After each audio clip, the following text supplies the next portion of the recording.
little guy would make him harder to hit, but Kellen was kind of mouthy and sarcastic, so he was always one of the first to get targeted. Calder hated Jim. He called the Fairview locker room Funkview Central. He hated that he had to take his cap off in the shower. He thought everybody was staring at him. Dodgeball day was his least favorite day because some of the guys, like Adam Thoen and his friend Scott Johannes, thought it was hilarious to aim at his head. Their goal was to knock off his cap. Headshots were against the rules, but to them, it was worth getting sidelined for a good hit. Evan did not hate dodgeball. He was pretty quick and a good thrower, but he didn't like how everybody ganged up on Kellen and Calder, so he tried to block the ball if they were on the same team, and that meant he took chances and usually got knocked out early. It just wasn't much fun. "Dodgeball isn't compulsory," Evan said. "You could sit it out." "Yeah, right," Kellen said. "And I could tattoo loser on my forehead." He has a point, Evan thought. Bad enough that Kellen was short and sarcastic. Sitting out a dodgeball game would make everybody think he was a wuss. "That'd be a cool tattoo," Calder said. "You should do it." "You should write moron on your head," Kellen said. "And make sure you spell it wrong." Evan was glad he wasn't short.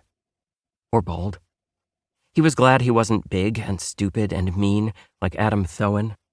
He was glad he didn't limp like that dog, or have burrs stuck to his face. He was glad there was nothing wrong with him. 2.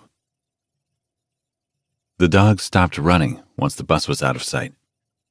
He knew where the bus was going. A big brick school on the edge of town where all the buses went. He had been there, and he did not like it.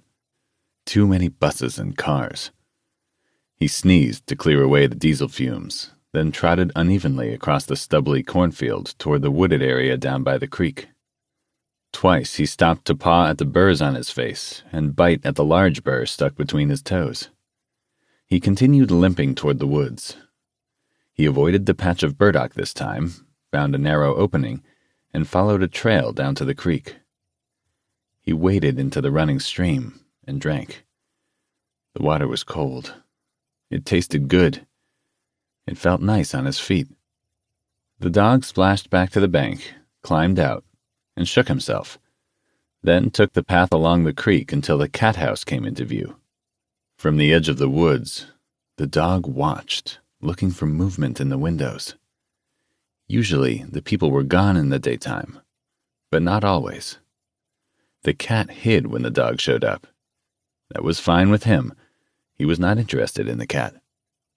He wanted the food that the cat sometimes left in its bowl on the porch. The dog watched the house for a long time. Finally, when it felt safe, he trotted across the lawn and climbed the steps onto the porch. The bowl was half full.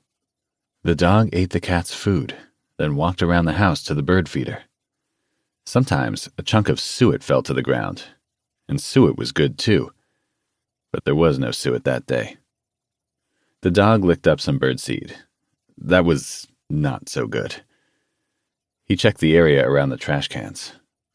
Once, some raccoons had knocked over one of the cans, and the dog had found a whole chicken carcass and had eaten it, bones and all.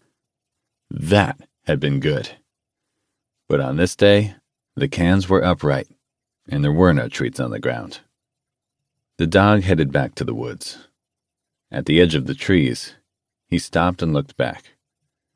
The cat came out from beneath the porch and pawed forlornly at its empty food bowl.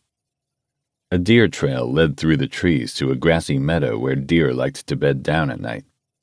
The dog sniffed at each of the depressions in the grass, chose the one that smelled the best, lay down, and worked on ridding himself of the burdock. He pawed the burrs off his face and gnawed at the burr stuck between his toes until it softened and stopped hurting. After a time, he curled up and fell into a watchful doze. The dog's nose twitched. A new smell.